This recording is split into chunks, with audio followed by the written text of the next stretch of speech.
At the COP26 Global Summit, India made this absolute game-changer of a pledge, hitting net zero emissions by 2070.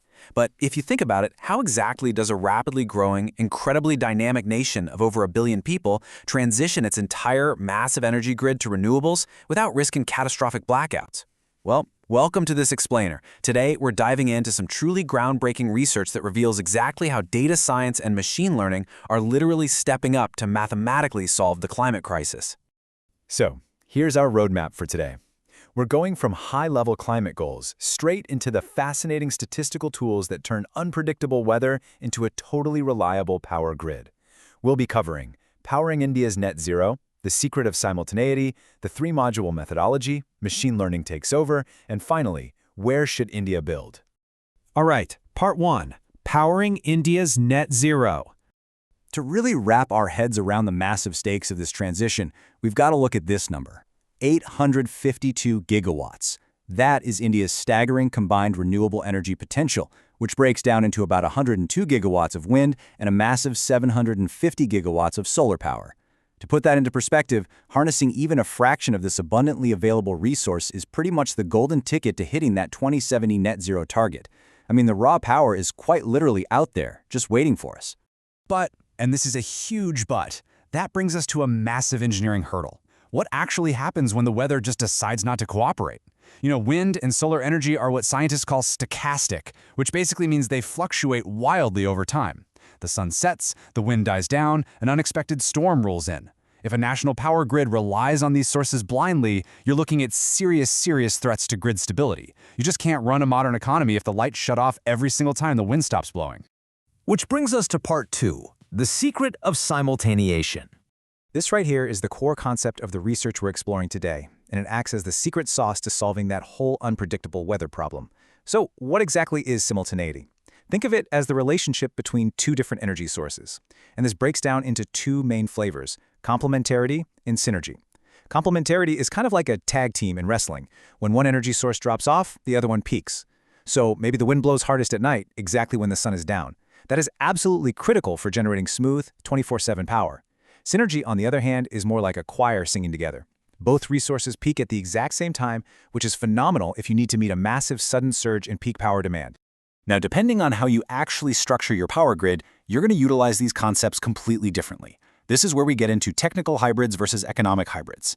A technical hybrid is when you build wind and solar at the exact same physical site. This relies entirely on temporal simultaneity, basically how the weather behaves over time at that one specific spot.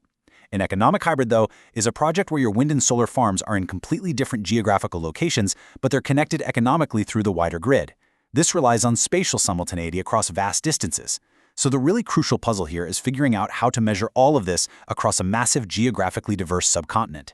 How do you find those perfect hidden pockets of synergy and complementarity? That takes us to part 3, the three-module methodology.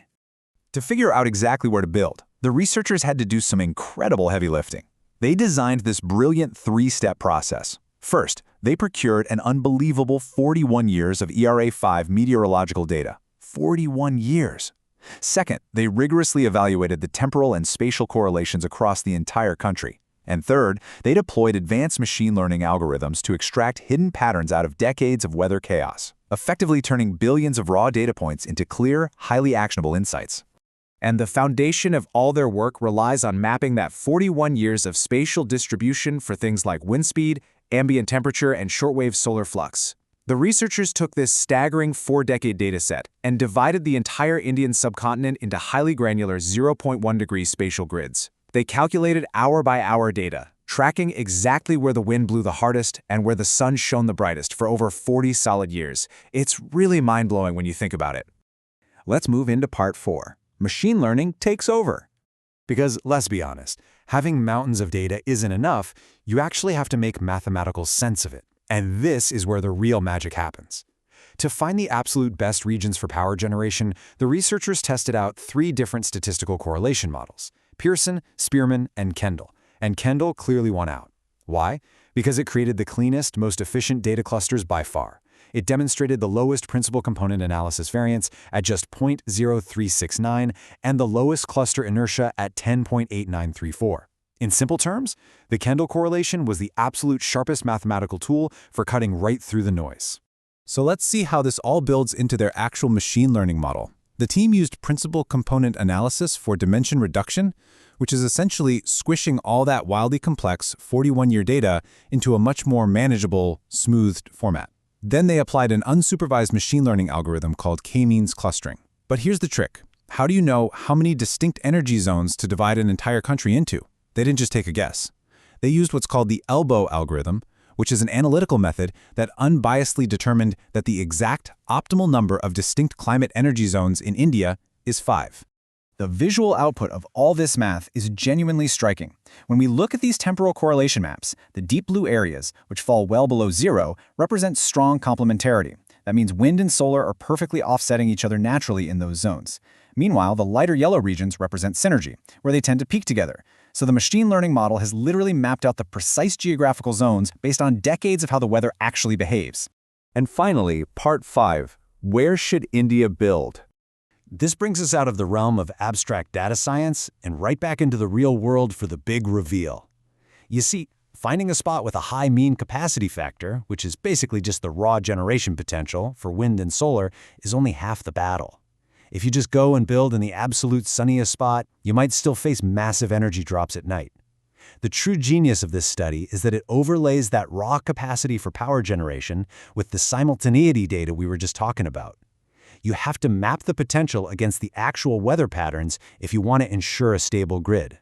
And boom, here are the ultimate findings for developers who are looking to build technical hybrids.